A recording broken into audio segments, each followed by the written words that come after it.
dia mais uma vez, irmãos, graça e paz. Nós vamos então começar a nossa aula. Estamos estudando o livro do Apocalipse e nós vamos dar continuidade aí a mais um tema, mais um capítulo. Nós estamos estudando o capítulo 4. Então eu peço que os irmãos abram a sua Bíblia em Apocalipse 4.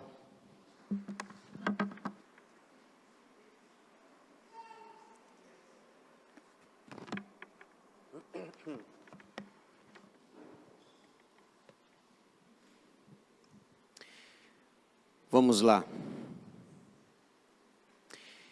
Essa é a imagem que nós começamos a estudar no domingo passado. Nós estamos estudando Apocalipse 4. O tema que eu dei é esse que aparece aí. Deus está no trono. Nós começamos a estudar essa imagem, mostrar os detalhes, explicar tudo o que tem aqui, as coisas que estão envolvidas. E começamos domingo passado e não terminamos. E hoje vamos dar sequência. Em breve vocês verão a imagem melhor. Em breve vocês vão ver. Essa imagem não é colorida, tá? Essa imagem é colorida. Então, aqui na TV eu vejo como ela é. Mas em breve os irmãos verão também nitidamente. Veja aí, a ideia do trono aparece no versículo 2. Veja só, Apocalipse 4:2 fala sobre a descrição que João viu um trono. Imediatamente eu me achei em espírito e eis armado no céu um trono, e no trono alguém sentado. Então, nós estamos estudando essa imagem, essa visão. Essa imagem que aparece aí é a segunda visão do livro. A primeira visão aparece lá no capítulo 1, versículos 9 a 20, que é a visão do Jesus glorificado. Agora, João está descrevendo o trono de Deus.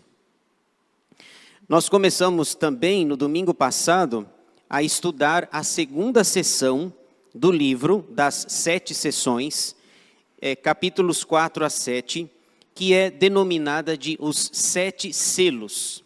Então, do capítulo 4 até o final do capítulo 7, o assunto é apenas os selos. Os 7 selos que vão aparecer aqui no livro. Veja aí, capítulo 5, versículo 1, nós temos a descrição aí deste selo que João viu. 5:1. Vi na mão direita daquele que estava sentado no trono um livro escrito por dentro e por fora, de todo selado com 7 selos. Hoje nós não vamos abrir o livro ainda, não vamos mexer nele, deixa ele quietinho lá, porque vocês vão perceber. Aliás, eu consegui até um pergaminho egípcio, eu vou trazer aqui para vocês. Um irmão gentilmente me passou e eu vou trazer aqui. A gente vai abrir o rolo aqui, escrito por dentro e por fora, e vocês vão ver aí os selos sendo abertos. Eu consegui o livro, não é esse daqui, tá? Então eu consegui, o meu é egípcio e eu vou trazer ele em breve para vocês. Então, a gente não vai abrir esses selos aí, porque vocês vão ver que se a gente mexer e tirar um selo, raios e trovões aparecem aí, coisas acontecem. Deixa ele para daqui a pouco. Nós temos falado também que cada uma das 7 sessões, existe um versículo que fala sobre a segunda vinda de Cristo. Então, se a nossa teoria estiver correta, o livro conta a mesma história 7 vezes, e em cada uma dessas sessões existe um versículo que fala sobre a segunda vinda. E a segunda vinda de Cristo, dos 7 selos, está aí em Apocalipse 6:17. Veja só que nós temos essa dica, essa pista que fala sobre a segunda vinda. Porque chegou o grande dia da ira deles, e quem é que pode suster-se? Então você observa a expressão grande dia aparece com letras maiúsculas. Tanto a palavra grande aparece o G maiúsculo e a palavra de aparece com letra maiúscula. Geralmente no Novo Testamento, quando a palavra dia aparece com letra maiúscula, é uma referência à segunda vinda de Cristo. Na língua lá original, a língua grega, é a palavra parousia. Parousia significa a segunda vinda de Jesus. Você percebe o seguinte: todos os selos vão acontecer, todos eles serão abertos, e quando o sétimo selo for aberto e coisas acontecerem, e acontece a segunda vinda de Jesus. E tem uma palavrinha ali, ó, olha só, que a gente precisa entender. Porque chegou o grande dia da ira deles. Deles quem? É a pergunta que a gente precisa fazer aqui. Deles pressupõe mais de uma pessoa, são duas pessoas. Chegou, porque chegou o grande dia da ira deles. São duas pessoas aqui, a palavra deles. Deles é a pessoa do Pai e deles é a pessoa do Filho. Então o que João está ensinando é: chegou o grande dia da ira do Deus Pai e do Deus Filho. Quem é que pode suster-se? Quem é que pode aguentar este grande dia? Essa é a ideia. Então a palavra deles aqui é: imagina o Deus Pai irado e o Deus Filho irado. Essa é a ideia. Porque chegou o grande dia deles, do Pai e do Filho. Quem é que pode aguentar? Quem é que pode se suster, ficar de pé no dia deles? Então o dia deles, esse dia é muito diferente de um dia comum, normal. Portanto, logicamente nós concluímos e sustentamos que este dia se refere à segunda vinda de Jesus. Muito bem. Então, hoje a gente vai dar sequência aqui, estudando o trono. Deus está no trono, segunda parte. Aqui só uma palavra. Se você não viu a primeira parte, a que nós falamos no domingo passado, a primeira parte dessa aula, desse capítulo, está disponibilizada lá no canal da nossa igreja. Lá tem, inclusive, a aula que nós fazemos hoje, depois a nossa secretária, a Sandra, ela edita e ela deixa só a aula, do início ao fim. Você pode assistir, pode rever, pode passar para outras pessoas, para quem ainda não viu. Então, a primeira parte está lá no canal da nossa igreja. Então, você assiste e aí depois você deixa o seu like, tá certo? Se você puder, deixa um like aí, um joinha. E se você não gostou, você faz, dá um dislike, por assim dizer. Tá bom? Então vamos lá. Mais uma recordação aí para os irmãos. Resumo do capítulo 4. Ele está dividido em duas partes. A primeira é a descrição do trono de Deus, versículos 1 a 7. E a segunda é a adoração celeste, versículos 8 a 11. São 11 versículos e duas palavras-chave importantes aqui. A primeira palavra é trono. Então, na primeira parte do capítulo 4, João está tentando dizer para nós o que é que tem no trono, o que é que ele viu, e todos os detalhes que ele vai descrever. Então, o que foi que ele viu nesse trono celeste? E a segunda coisa que ele vai descrever é a adoração. Depois de falar do trono, é o que eles estão fazendo. O que as pessoas que estão lá, os seres que estão lá, estão fazendo. Então, trono e adoração. Esse é o resumo do capítulo 4. Então, vamos ver aí, nós já estamos terminando a primeira parte aí. Na primeira parte, nós temos, portanto, a descrição do trono de Deus. O apóstolo João, nos versículos 1 a 7, ele descreve. Ele levanta aqui, nessa primeira parte, levanta quatro perguntas importantes. Nós já estudamos duas e faltam duas. Então, eu quero apenas ler novamente para que a gente recorde o que foi dito. Então, vamos ler até o 7. Para quem não estava semana passada, a gente lê novamente aqui. Versículos 1 a 7, a descrição do trono de Deus, o que ele vê, ele precisa escrever e dizer. Depois destas coisas olhei, e eis não somente uma porta aberta no céu, como também a primeira voz que ouvi, como de trombeta, ao falar comigo, dizendo: sobe para aqui e te mostrarei o que deve acontecer depois destas coisas.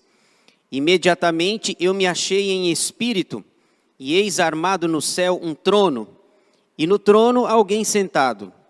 E esse que se acha assentado é semelhante no aspecto à pedra de jaspe e de sardônio.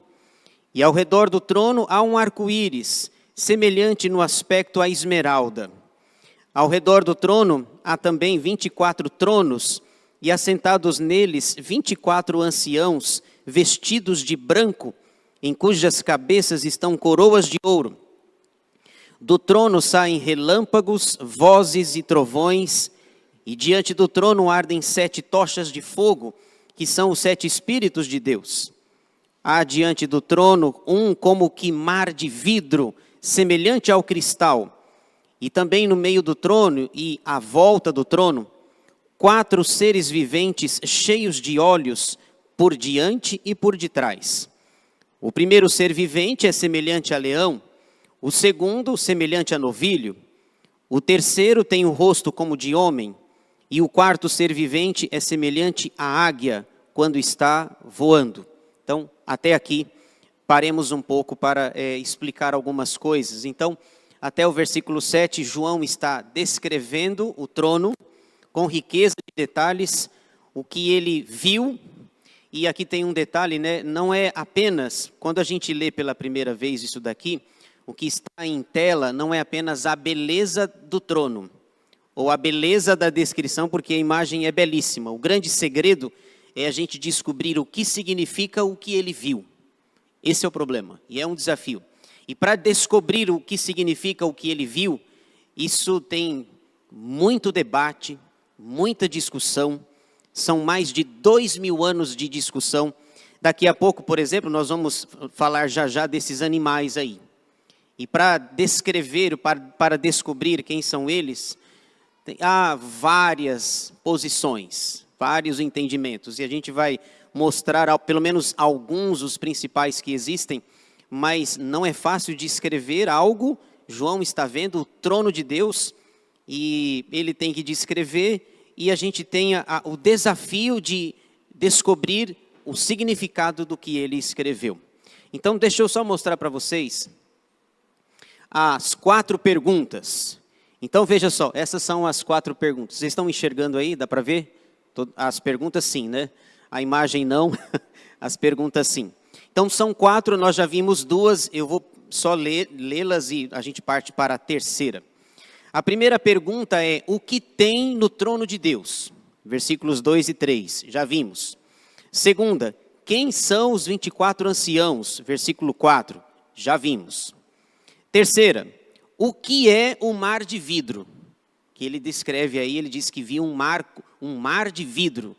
E não é, eu achava que era mar de água, sabe? Mar de água salgada, certo? Que inclusive está perto de nós aqui. Então, o que é um mar de vidro? Versículo 6a. E a quarta pergunta é: quem são os 4 seres viventes? A pergunta que vale $1 milhão. Certo? Quem são os 4 seres viventes? Versículos 6b e 7. Então vamos responder. Vocês estão curiosos aí, eu sei, para saber o que significa esses bichinhos aí. Daqui a pouco vem a revelação do mistério para vocês. Então vamos para a terceira. A terceira pergunta é: o que é o mar de vidro? Versículo 6a. Há diante do trono um como que mar de vidro, semelhante ao cristal. Então, a ideia de João ao dizer que no trono existe um mar de vidro. Esse mar significa, aliás, só um detalhe, viu? Mar no Apocalipse não é mar. Certo? Mar não é mar. E aí você fala, mas para mim sempre foi, né? Mas no Apocalipse não é não. Mar não é mar. Mar significa, por exemplo, lembra a besta que emerge do mar.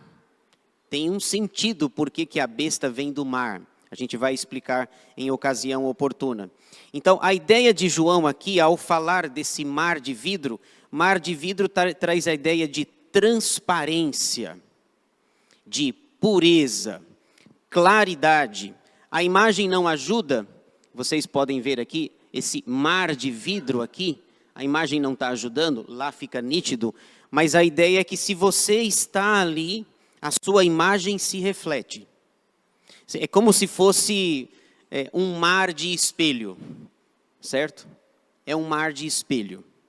E nesse mar de vidro ou mar de espelho, se você está aqui, você vê a sua imagem aqui.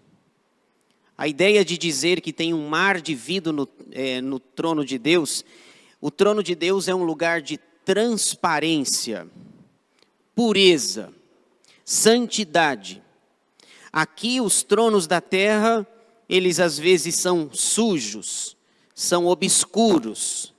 Nos tronos da terra, por vezes, se joga a sujeira para onde? Para debaixo do tapete, não é assim?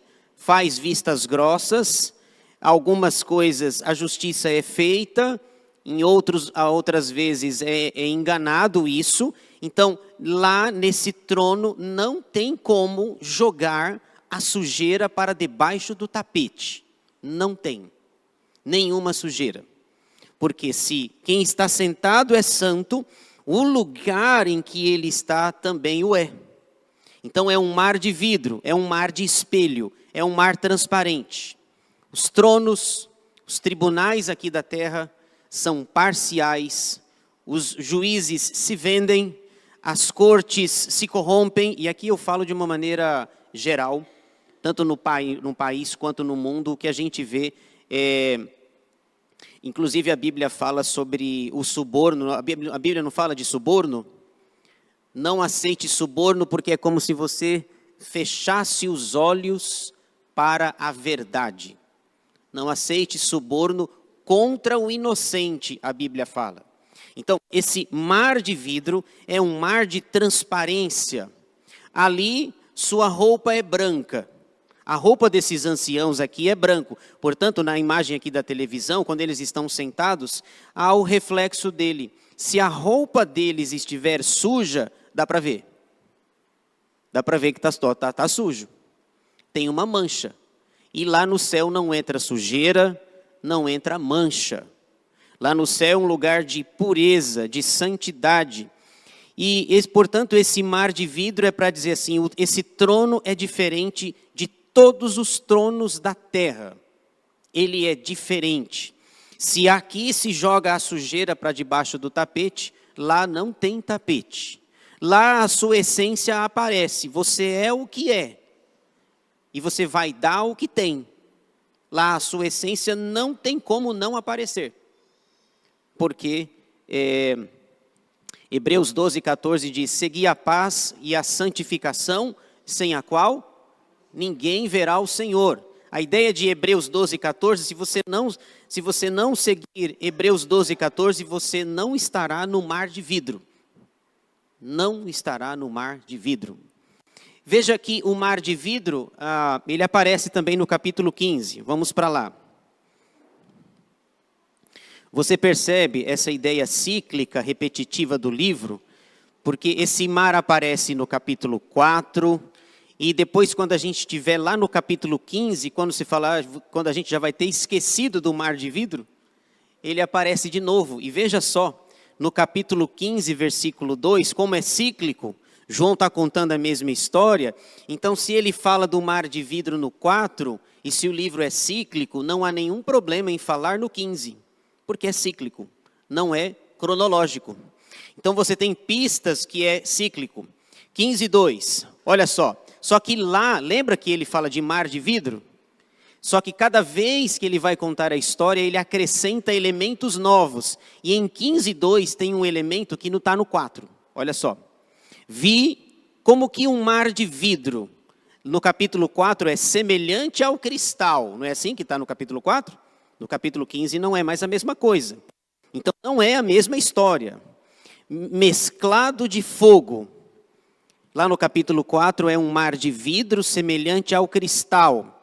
No 15:2 vi como que um mar de vidro mesclado de fogo, e os vencedores da besta, da sua imagem e do seu número, e do número do seu nome, que se achavam em pé no mar de vidro, tendo harpas de Deus, e entoavam o cântico de Moisés, servo de Deus, e o cântico do Cordeiro, dizendo, e aí o texto prossegue.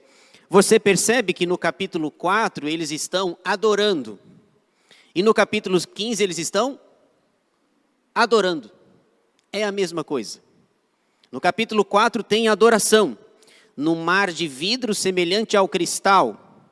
No capítulo 15 eles estão adorando, no mar de vidro mesclado de fogo. Depois eu explico o significado do fogo. É um trono que tem cristal, que tem fogo. Então veja a importância, a alta simbologia que este livro tem. Mas a gente chega lá no capítulo 15, se Deus quiser. Vamos então aos bichinhos aqui. Vamos lá. A pergunta número 4. Quem são os 4 seres viventes? Versículos 6b e 7. E isso daqui, irmãos, são 2000 anos de discussão. Cada um pensa uma coisa. E como eu sempre costumo dizer, né? Cada um vê de um jeito. Cada um vê de um jeito. Mas o fato de cada um ver de um jeito não significa que todos estão certos. Só que cada um vê de um jeito. E aqui existem várias interpretações sobre quem são esses bichos aqui. E eu vou apresentar para vocês, pelo menos, as 3 principais teorias existentes sobre esses animais. Mas antes de dizer o significado deles, eu queria apenas dizer aos irmãos que esses bichinhos aí, eles já apareceram antes. Esses seres vivos, que é chamado de seres viventes, eles aparecem lá em Ezequiel. Lembra do profeta Ezequiel? Inclusive, quando a gente lê o livro de Ezequiel, eita, livro difícil. É ou não é? Difícil. Olha como a Bíblia é rica no aspecto literário. Você lê o profeta Jeremias e é fácil de entender. Você lê Jeremias e ele está o livro inteiro fazendo o quê? Chorando. Não é assim? Você lê o livro inteiro e ele está chorando. Aí ele escreve mais um livro. Ele está fazendo o quê? Lamentando. Então, 52 capítulos de Jeremias, o tempo todo ele lamenta porque nasceu, ele lamenta porque está vivo, ele lamenta porque não tem... Ele passa 52 capítulos chorando. Aí quando ele vai escrever Lamentações, ele intensifica um pouco disso, né? E ele está lamentando. O primeiro versículo de Lamentações é como jaz solitária a cidade outrora populosa, e chora, e chora, e chora. Tá bom, tranquilo. Aí quando você chega em Ezequiel, meu Deus do céu. Até rimou, né? Ezequiel, meu Deus do céu. É uma dificuldade para entender. Uma dificuldade. São 48 capítulos de Ezequiel. Ezequiel era da tribo de Levi, um levita, um sacerdote. E ele fala de um ambiente que a gente não está muito acostumado, que é o templo. E ele tem visões, lá em Ezequiel, olha que interessante. Ezequiel estava na Babilônia, e ele teve uma visão lá em Jerusalém. Deus disse assim, Ezequiel, vou te mostrar umas coisinhas aqui. Ele estava na Babilônia, a mais de 1000 quilômetros da sua casa, da sua terra. E ele diz, olha, sem câmera, é como se Deus colocasse, lá da Babilônia, colocasse câmeras. Hoje a gente consegue acompanhar no nosso celular, né? Você pode estar lá no Japão e você vê o portão da sua casa, não é assim? Mas naquela época não tinha, então precisava de uma visão. Então Deus fala, Ezequiel, eu vou te mostrar o que é que está acontecendo lá em Jerusalém, a mais de 1000 quilômetros. Vou mostrar o que estão fazendo, o que os sacerdotes estão fazendo, as abominações que eles estão praticando, os pecados que eles estão cometendo, e Deus mostra então, e uma das coisas que Deus vai mostrar, Deus mostra o trono, o céu também, uma das coisas é esses animais aqui, que Ezequiel descreve. Então vamos para lá, a gente precisa ir para Ezequiel. Aí você fala, pastor, mas o estudo não é em Apocalipse? Não, precisamos voltar para Ezequiel. Veja só, Ezequiel 1 fala algo muito parecido do que nós estamos falando em Apocalipse. Lembrando que Ezequiel está longe de casa, escrevendo o que está acontecendo a mais de 1000 quilômetros de distância. Ezequiel 1, versículos 5 a 10, veja só. Ele começa a visão dos querubins aí. Do meio dessa nuvem saía a semelhança de 4 seres viventes, Apocalipse 4, cuja aparência era esta, 2 pontos. Tinham a semelhança de homem, cada um tinha 4 rostos, como também 4 asas. As suas pernas eram direitas, a planta de cujos pés era como a de um bezerro, e luzia como o brilho de bronze polido. Debaixo das asas tinham mãos de homem, aos 4 lados. Assim todos os 4 tinham rostos e asas. Estas se uniam uma à outra. Não se viravam quando iam, cada qual andava para a sua frente. A forma de seus rostos era como de homem. À direita, os 4 tinham rosto de leão, à esquerda, rosto de boi e também rosto de águia. Todos os 4. Depois depois capítulo 10, versículo 14. Ezequiel fala sobre os seres viventes. 10, 14. Diz assim, 10, 14. Cada um dos seres viventes tinha 4 rostos. O rosto do primeiro era rosto de querubim. O do segundo, rosto de homem. O do terceiro, rosto de leão. E o do quarto, rosto de águia. Vocês perceberam aí que são os mesmos animais? Os mesmos. Destaque para aqui, deixa eu tentar mostrar aqui para vocês. Aqui, pela fé, acreditem no que eu vou dizer, tá? Para quem não consegue olhar para lá. Pela fé, aqui tem um leão, aqui tem um boi, aqui tem um rosto de homem e aqui tem uma águia. Esses 4 seres viventes que João está falando aqui, foi descrito no passado pelo profeta Ezequiel. Então isso aponta para a sua antiguidade. Eles existem há muito tempo. Eles perpassam o Antigo Testamento e chegam lá no Novo Testamento, no último livro da Bíblia. Então vamos ver aí quem são eles. Já que Ezequiel os descreveu, João também, cabe agora a nós dizer quem são eles. 3 teorias, 3 possibilidades. Depois eu pergunto para vocês o que vocês acham mais coerentes aqui. Quem tá enxergando as teorias ali? A primeira, o que está escrito ali? Os 4 evangelhos. Então, há autores, há estudiosos que dizem que esses 4 seres viventes são os 4 evangelhos. Explico. Aliás, uma curiosidade, a gente fala assim, os 4 evangelhos, não é assim? A Bíblia tem 4 evangelhos. Não, a Bíblia tem um evangelho só, escrito por 4 evangelistas. Lembra? Cada um vê de um jeito. É um evangelho só, aí você tem Mateus, Marcos, Lucas e João, mas cada um escreve do seu jeito, com a sua personalidade, com as suas características, com a cultura que tem, com a instrução que recebeu. É um evangelho só, 4 evangelistas.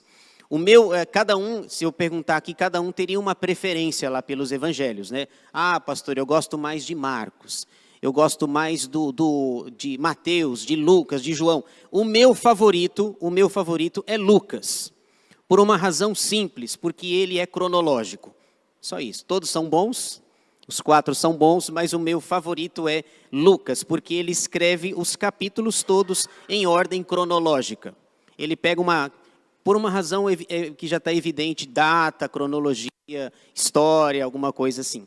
Lucas fala assim, ele fez uma acurada investigação de todos os fatos que aconteceram. Muito bem.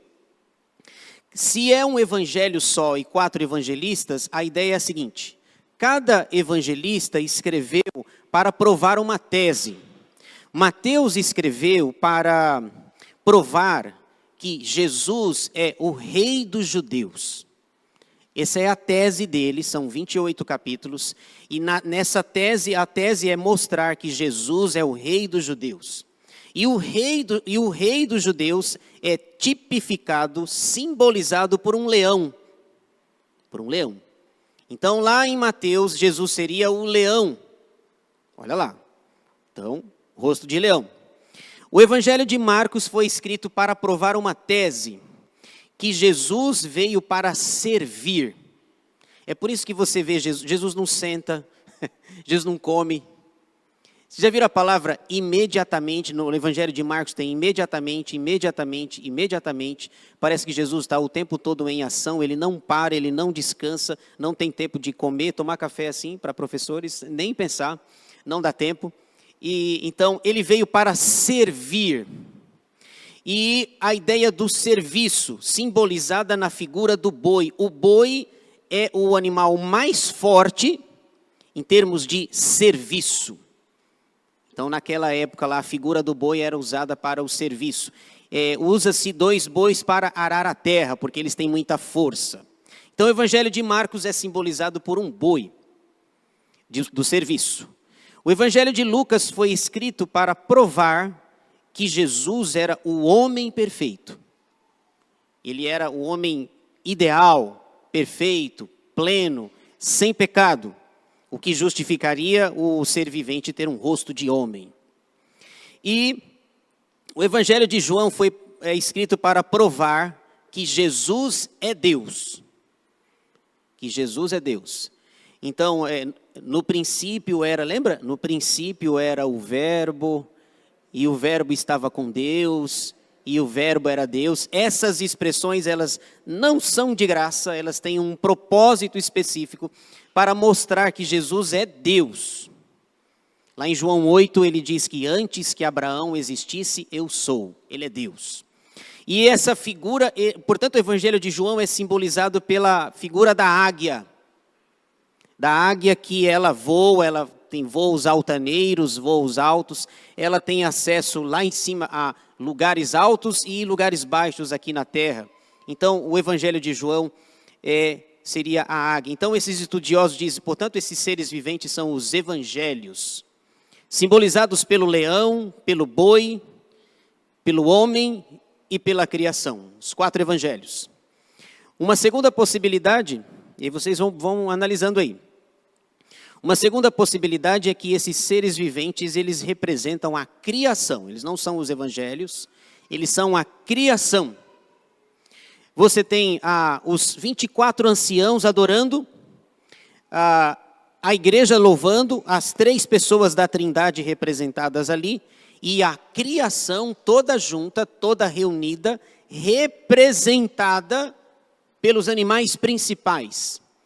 Então seria toda a criação, os animais, a criação feita por Deus, que estaria também nesse trono, louvando a Deus, representados pelo rei dos animais, o leão, representado pelo animal mais forte do serviço, o boi, representado pela coroa da criação, o homem, e representado também pela rainha dos voláteis, a águia. Então, estudiosos bons, inclusive, vão dizer, esses seres viventes aqui são a criação. Já que não dá para descrever todos os animais, eu coloco ali o rei do leão, o rei dos animais, o rei dos servos lá, o boi, o homem e a rainha daquelas que voam, a águia. Aliás, tem a águia e tem o condor, já ouviram falar? Algumas pessoas estão na época do condor, não é assim? Já ouviram essa daí? Pastor, eu estou na época do condor.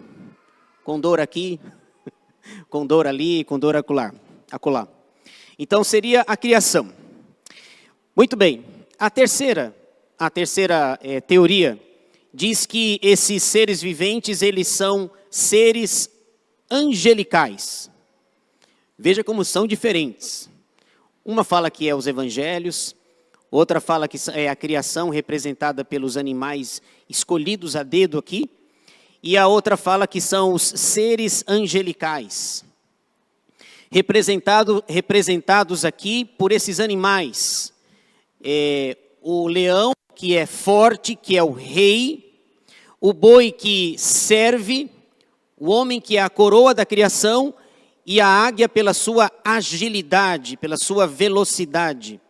Então, seria aqui, na verdade, quem está ali, diante do mar de vidro, são os seres angelicais. Todos eles seriam os anjos, arcanjos, serafins e querubins. Então, essa é a terceira possibilidade. Quem são eles? Os seres angelicais. Os seres angelicais, eles são fortes como o leão, servos como o boi, inteligentes como o homem e ágeis como a águia. Então, olha só o que uma imagem faz com a gente. É isso que você fala, e aí, as três são boas. É ou não é? Não tem nenhuma heresia nas três. Qual que vocês acham aí? Eu vou tomar uma água aqui. Enquanto vocês pensam, eu vou tomar uma água. O que vocês acham? 1, 2 ou 3?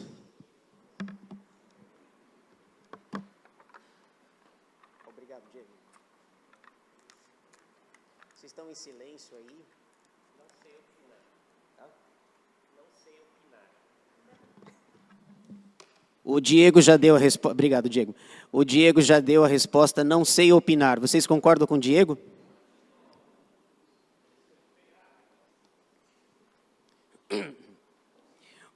O Diego resolveu o problema pegando água. Quem acha que é 1, levanta a mão. 1. Vamos lá. Número 2. Sempre tem um aí, sempre tem um. Número 2. Número 3. Olha, vendo, a votação está fraquinha, viu? Essa é a minha conclusão. Cara, o 1 e o 3 está com meia dúzia de votos. E o 2 com... Nós temos, sei lá, 80 pessoas aqui. Depois o resultado lá das intenções de voto aparece lá. Votos brancos e nulos, 85%. Eu vou colocar lá, eu vou mandar colocar lá no negócio lá, viu? Percebem como é difícil a gente ler isso daqui e eles 2000 anos tentando descobrir o que é isso daqui.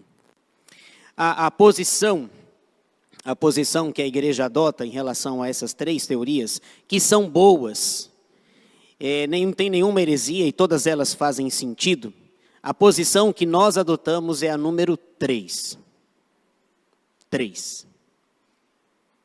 São os seres angelicais. Então, o que João está dizendo é, o que eu vi no trono?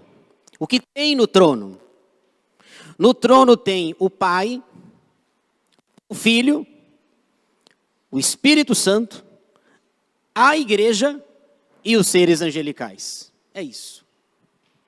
Faz mais sentido. Agora, a 1 é boa. A 2 também. Mas a 3 é melhor. Sabe por quê? Por uma questão cronológica. Eu não posso dizer que é os evangelhos por causa de Ezequiel. Lembra de Ezequiel?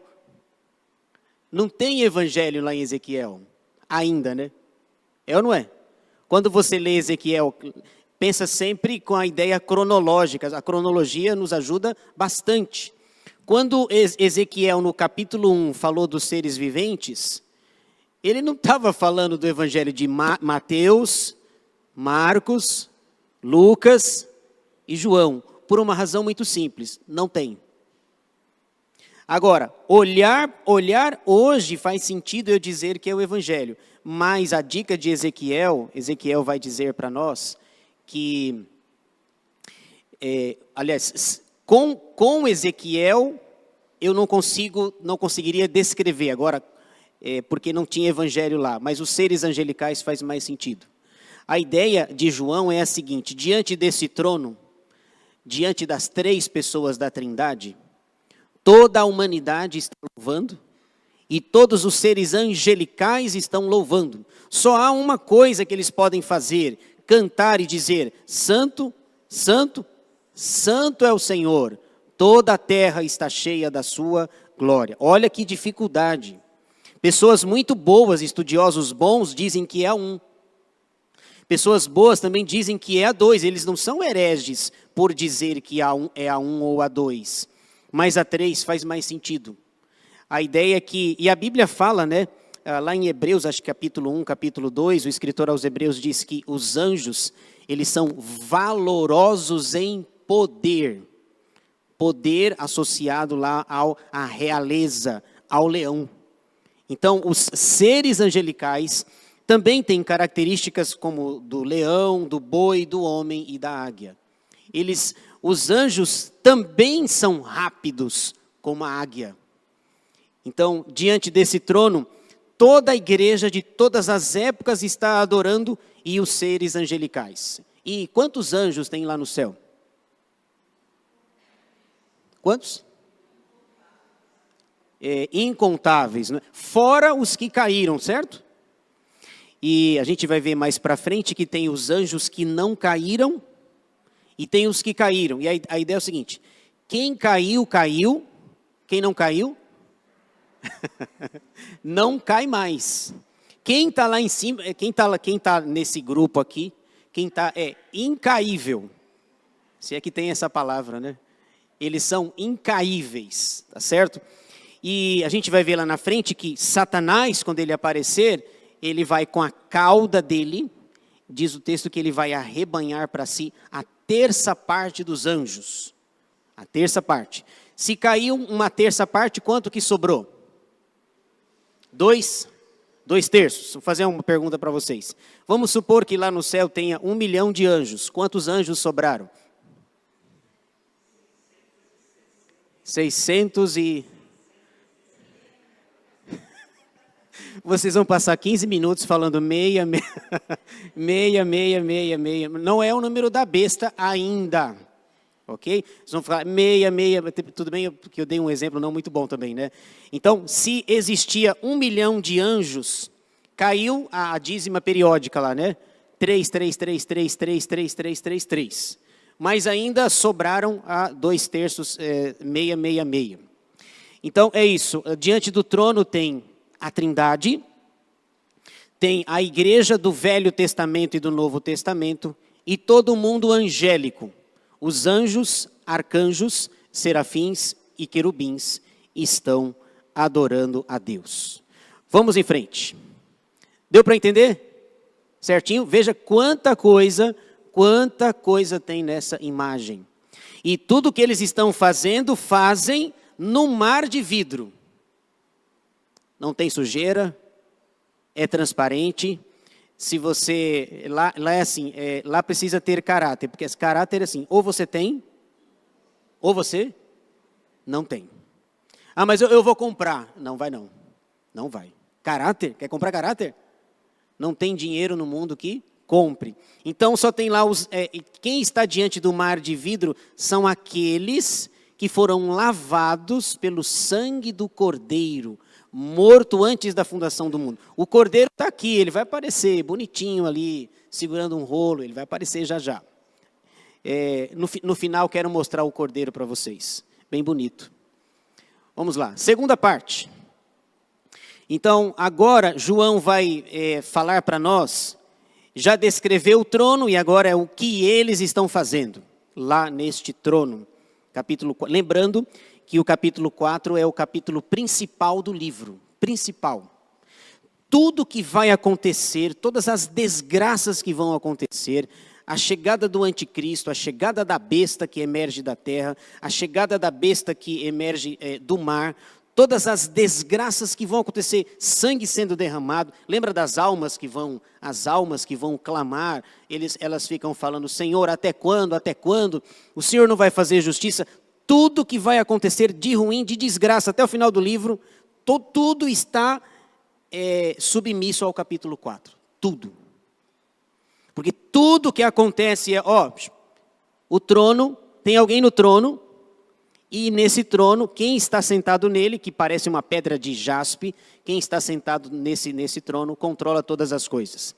Eu acho que eu comentei com vocês que o reverendo Hernandes tem um sermão nesse texto aqui. O que eu fiz? Eu peguei ele, dei uma melhorada e trouxe para vocês aqui. Não é brincadeira. É brincadeira, não melhorei não consigo. O máximo que eu conseguiria fazer era piorar o que ele fez. Eu não fiz isso não. Mas eu já vi que ele tem um sermão nesse texto e o tema dele é bem interessante.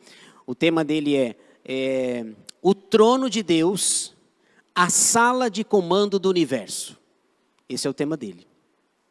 O trono de Deus, a sala de comando do universo. Então, quem comanda todas as... Não é o Pentágono que comanda, não é Donald Trump, não é o Pentágono, não é o Serviço de Inteligência dos Estados Unidos, não é o Mossad, Serviço de Inteligência de Israel, que, aliás, diga-se de passagem, esses dois serviços juntos, é surreal. Eles conseguiram eliminar o líder, o Ayatollah Ali Khamenei, lá no Irã, conseguiram eliminar, conseguiram achá-los, sistema de inteligência fantástico, mas a sala de comando do universo não está no Pentágono, está ali.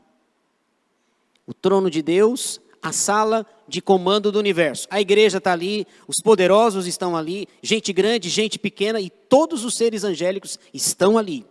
Fazendo o quê? Vamos ver agora. Estão adorando, versículos 8 a 11. E os 4 seres viventes, tendo cada um deles respectivamente 6 asas, estão cheios de olhos ao redor e por dentro, não tem descanso nem de dia e nem de noite. Tem dia e noite lá no céu? Tem? E o que significa isso? Dia e noite. Então tem o dia, depois das 18 horas o sol se põe. Tem dia e noite lá? O que isso significa? É algo constante, certo? Então, mas lembra que o João é um terráqueo, por assim dizer. Ele é um terráqueo e ele tem que dizer o que acontece num ambiente que ele não vive, que ele nunca esteve lá. Então, se você faz alguma coisa dia e noite, é o quê? Constante. Então ele diz assim, olha, de dia e de noite eles estão fazendo alguma coisa que é para os terráqueos entenderem, certo? De dia e de noite. Então lá não tem sol para caracterizar o dia. Não tem lua que caracteriza a noite. Mas João está dizendo, olha, sem dia e sem noite, eles estão o tempo inteiro cantando uma música. Versículo 8, proclamando, Santo, Santo, Santo é o Senhor Deus, o Todo-Poderoso, aquele que era, que é e que há de vir. Quando esses seres viventes derem glória, honra e ações de graças ao que se encontra sentado no trono, ao que vive pelos séculos dos séculos, os 24 anciãos prostrar-se-ão diante daquele que se encontra sentado no trono, adorarão o que vive pelos séculos dos séculos e depositarão as suas coroas diante do trono, proclamando, Tu és digno, Senhor e Deus nosso, de receber a glória, a honra e o poder, porque todas as coisas Tu criaste. Sim, por causa da Tua vontade vieram a existir e foram criadas. Então, nós vamos ver aqui 2 perguntas para nós entendermos essa parte final aqui do texto. 2 perguntas importantes, vamos respondê-las. A primeira pergunta é, quem está cantando? Quem? Os anjos? Concordam com a Gebrim? Gebrim, tenha pena de mim.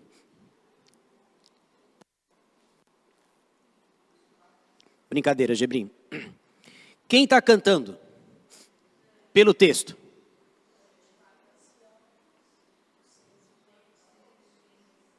Todo mundo?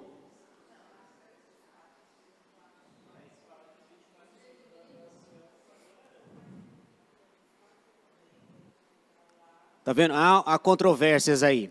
Quem está cantando? Só o coral ou toda a igreja? Quem está cantando é todos. Todos ou estão ou estarão cantando, certo? A ideia é o ambiente que cerca esse trono glorioso no mar de vidro, o ambiente é um ambiente de adoração. E a pergunta é, quem está cantando? A resposta é, toda a igreja e todo o mundo angélico. Essa é a resposta. Quem está cantando? Veja, até coloquei ali para vocês, ó. Ali para quem consegue enxergar, quem está cantando? Primeiro, os seres angelicais, ó, versículo 8a. E os 4 seres viventes, tendo cada um deles, respectivamente, 6 asas, estão cheios de olhos ao redor e por dentro, não têm descanso, nem de dia, nem de noite, proclamando. Então, eles estão cantando. Então, todo mundo angélico, anjos, arcanjos, serafins e querubins, todos esses 4 seres viventes que representam milhões de milhões e milhares de milhares, eles estão cantando. Quem mais está cantando? Toda a igreja está cantando. A igreja do Velho Testamento e do Novo Testamento. Aqui, ó. Essa setinha aqui é representando o mundo angélico inteiro está cantando. E depois a igreja do Antigo Testamento, representado pelos 12 patriarcas, e a igreja do Novo Testamento, representado pelos 12 apóstolos. Lembra? Veja aí no versículo 10, a igreja.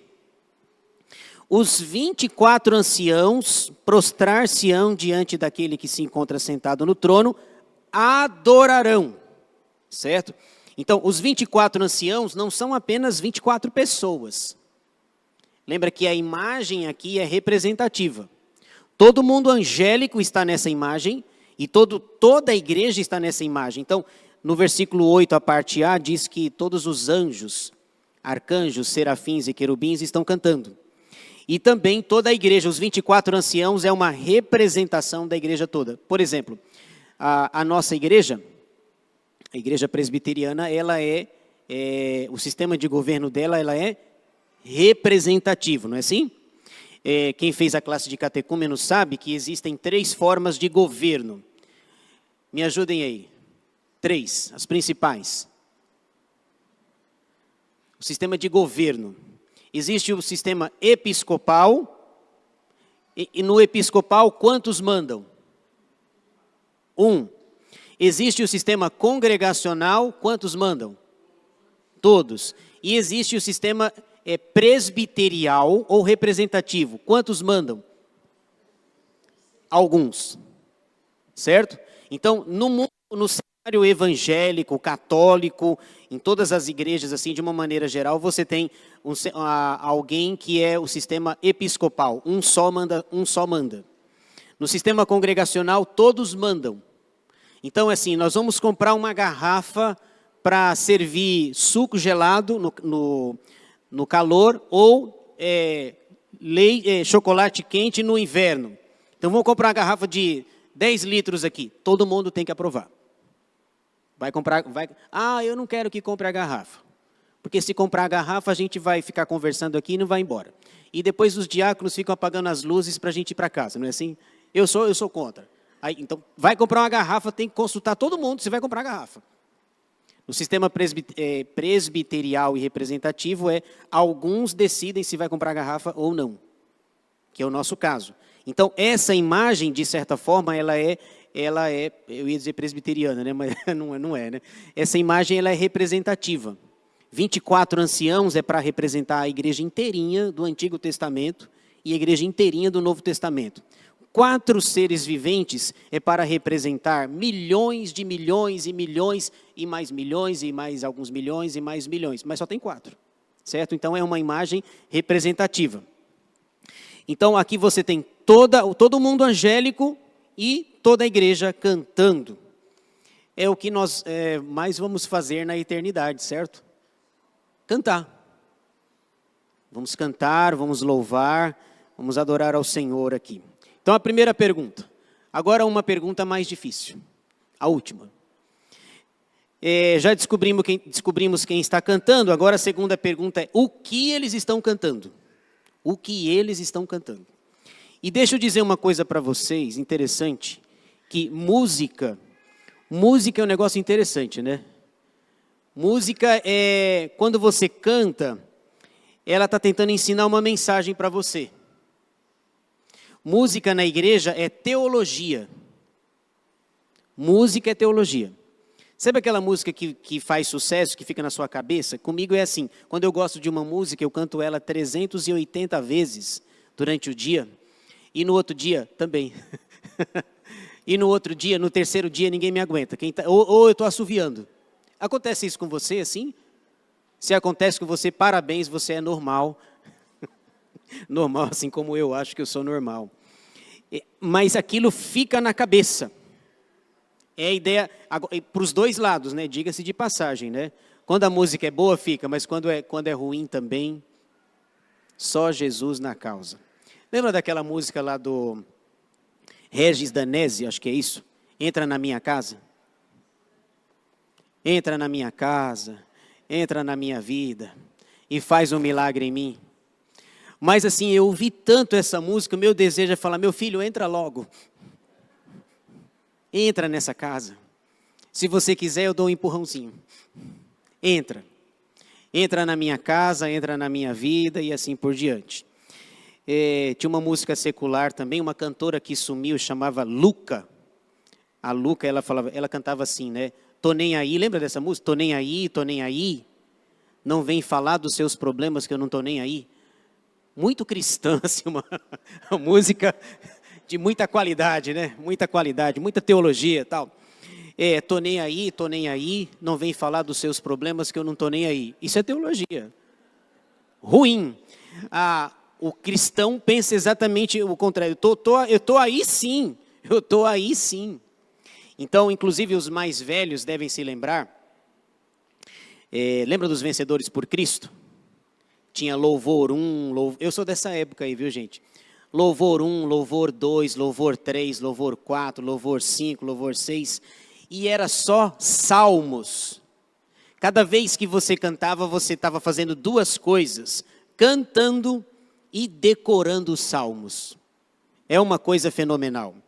E você grava mais a música que o Ministério de Louvor vem cantar aqui do que o meu sermão. Qualquer dia eu vou trocar. Eu vou cantar aqui e o pessoal do louvor prega, para ver aí o resultado que vai dar. Martinho Lutero dizia que a música tem uma função fundamental para os dois lados. Tanto o lado bom como o lado ruim. Então, e hoje em dia, assim, no meio gospel, tem muita música ruim, gente. Meu Deus do céu. Tem ou não tem? Tem música assim de 8 minutos com a frase. Isso para mim não é música, né? Isso é mantra. É uma lavagem cerebral. Tem uma que fala assim, ó, lindo és, lindo. 8 minutos chamando de 8 minutos, meu lindo. Vamos em frente. Desabafo feito. Vamos ver aí o que eles estão cantando. Lembra que música é teologia. Eles cantam, a igreja canta e o mundo angélico canta. Eles cantam e destacam 4 atributos de Deus. Veja só, quem consegue ler aí? O primeiro é santidade. Então vamos ver aí, versículo 8b. Eles cantam apenas os atributos de Deus. Eu louvo a Deus pelo que Ele é. Ele é santo. 8b. Olha só, o santo, santo, santo. Só até aí. O que eles estão cantando é sobre a santidade de Deus. Deus é digno de ser louvado porque Ele é santo. Santo, Isaías 6, lembra? Santo, santo, santo é o Senhor, toda a terra está cheia da sua glória. Todo mundo, toda a igreja e todo mundo angélico louva a Deus porque Ele é santo. Aliás, eu coloquei o texto de Isaías ali, né? Isaías 6, versículos 2 e 3, que falam sobre a santidade de Deus. Que mais que eles cantam? Qual é o segundo atributo? Quem consegue ler aí? Onipotência. Eles cantam ao Deus que é onipotente. Versículo 8b ainda. É o santo, santo, santo é o Senhor Deus, o Todo-Poderoso. Todo-Poderoso aqui é uma expressão muito forte, muito valiosa. falando sobre a onipotência de Deus. A gente lembra de um salmo conhecido, né? O Salmo 139, lembra? O Deus que é onipotente, onipresente e onisciente. Deus é louvado por causa dos seus atributos. Ele é onipotente, ele é todo-poderoso. Ele não é só poderoso, ele é todo-poderoso, o que enriquece ainda mais. Terceiro atributo, qual que é? Eternidade. De onde que o Senhor tirou isso daí? Aquele que era, que é e que há de vir. O nome disso é eternidade. Eles estão louvando a Deus porque Deus é, além de santo, além de onipotente, Ele é eterno. Mas a Bíblia fala inúmeras vezes que Deus é eterno. Inúmeras vezes. Tanto no Antigo quanto no Novo Testamento, Deus é eterno. O Salmo 90, que nós tão bem conhecemos e estudamos recentemente, o Salmo 90, versículo 2 diz: Senhor, antes que os montes nascessem e existissem, de eternidade a eternidade, tu és Deus. Moisés diz no Salmo 90 e outros dizem sem nenhuma figura que Deus é eterno. Ele não tem começo e ele não tem fim, ele é eterno. Aquele que era passado, aquele que é presente, que há de vir futuro. Então, Moisés diz assim, João diz, toda a igreja e todo mundo angélico, e lá no capítulo 9 ele vai dizer que essa adoração tem milhões e milhões, tanto da igreja quanto dos anjos, milhões e milhões e milhões e milhões e milhões. Eles estão dizendo, Deus é santo, Deus é onipotente, Deus é eterno. E a última, Deus é Criador. Eles estão louvando ao Deus que é eterno. Versículo 11, veja só. Tu és digno, Senhor e Deus nosso, de receber a glória, a honra e o poder, porque todas as coisas tu criaste. Sim, por causa da tua vontade vieram a existir e foram criadas. Você lembra de algum texto na Bíblia que fala disso? Todas as coisas, por causa da tua vontade vieram a existir e foram criadas. Lembra de alguma coisa? Lembra, por exemplo, do primeiro capítulo da Bíblia? Gênesis 1? No princípio, criou Deus os céus e a terra. A terra estava sem forma e vazia, e o Espírito de Deus pairava por sobre as águas. Gênesis 1 e 2, no primeiro dia, Deus, haja campainha, haja luz. Segundo dia, terceiro dia, ele falava assim, haja, alguém já disse assim, né? Haja e ageu. Mas haja e ouve. Haja luz e houve luz. Então, lá em Gênesis 1 e 2, você tem um relato de um Deus que é criador. E é interessante que a gente aprende na escola secular, a gente não aprende sobre o Deus criador, não é verdade? A gente não aprende nada disso. A gente coloca na nossa cabeça lá, quando a gente está na escola, a ideia da evolução, do Big Bang, de uma grande explosão. O mundo tem milhões e milhões de anos. É a teoria lá do Darwin, né? Charles Darwin lançou o seu livro A Origem das Espécies, que influenciou milhões de pessoas. E interessante que ele lançou esse livro que é famoso dele, ele lançou no mesmo ano que o Simonton chegou aqui, 1859.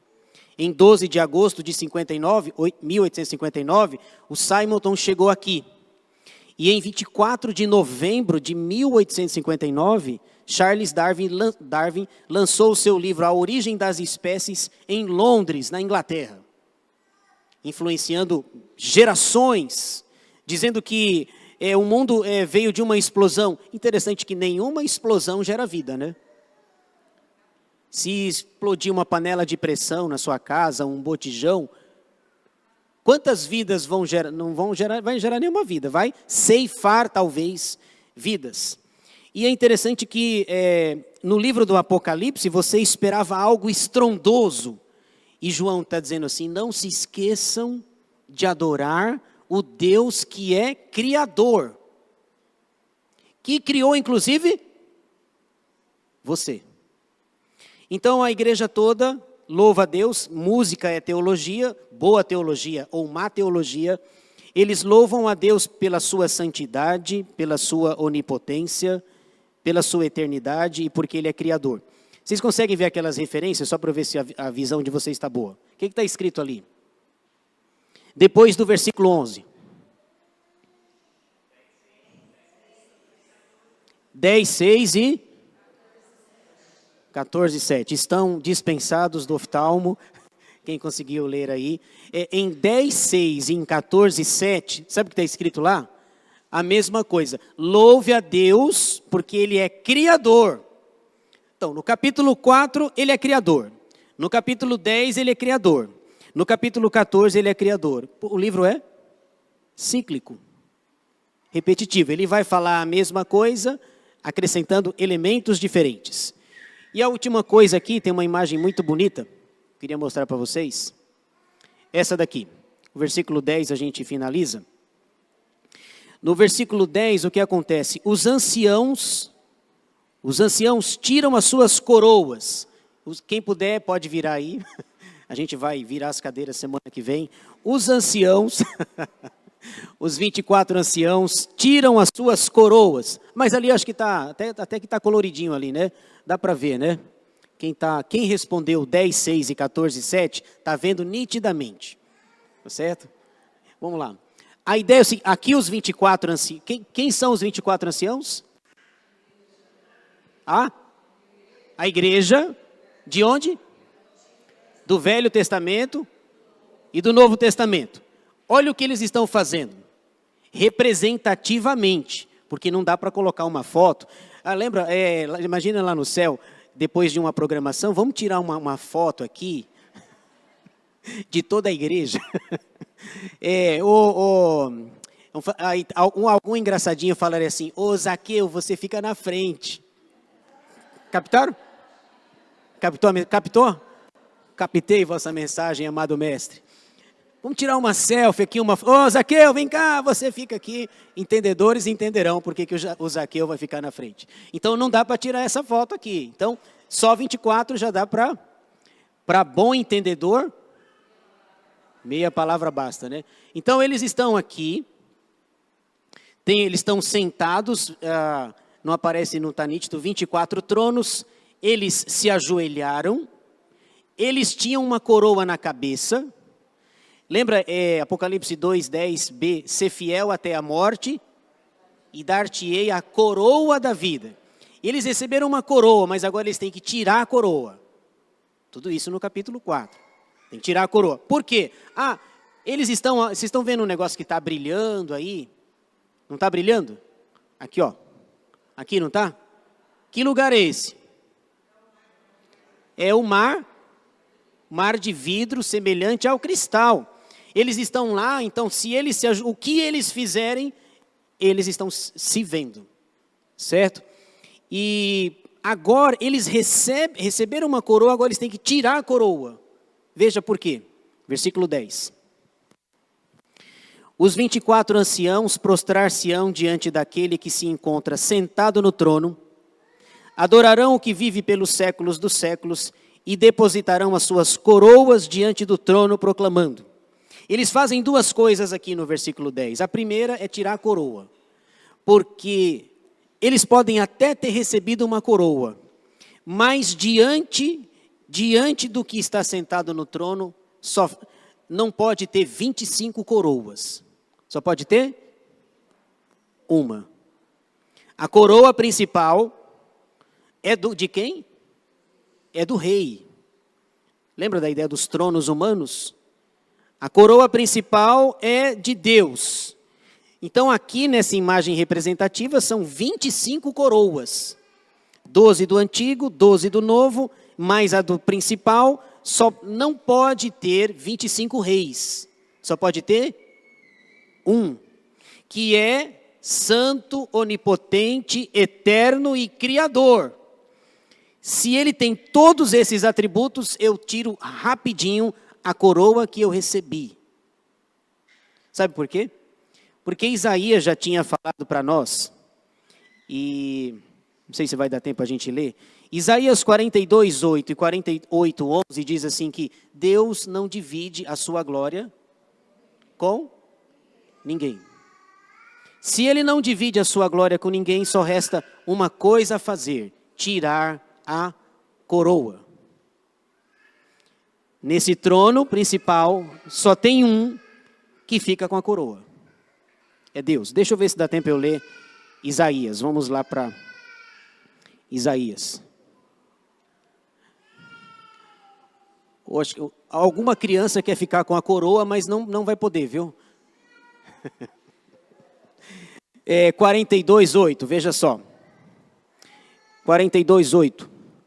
Eu sou o Senhor, este é o meu nome, a minha glória, lá do capítulo 4 de Apocalipse, a minha glória, pois, não a darei a outrem, nem a minha honra às imagens de escultura. 48, 11. Vamos lá. 48, 11. Diz assim: por amor de mim, é que faço isto. Porque como seria profanado o meu nome, a minha glória não a dou a outrem. Eu não dou a minha glória para ninguém, nem para a igreja. É isso. Os 24 anciãos têm que tirar a coroa que recebeu diante do mar de vidro e cantar que Deus é eterno, santo, onipotente, criador e assim por diante. Aliás, uma curiosidade, quando a Bíblia diz que alguém viu a glória de Deus, meu Deus, é uma coisa espetacular. Ver a glória de Deus, a palavra glória significa a junção de todos os atributos de Deus. A W. Pink, no seu livro Os Atributos de Deus, destaca pelo menos 23 atributos. Não significa que Deus só tenha 23, mas talvez os principais ali. Então, quando a Bíblia diz que alguém viu a glória de Deus, é Deus na sua plenitude em pelo menos 23 atributos.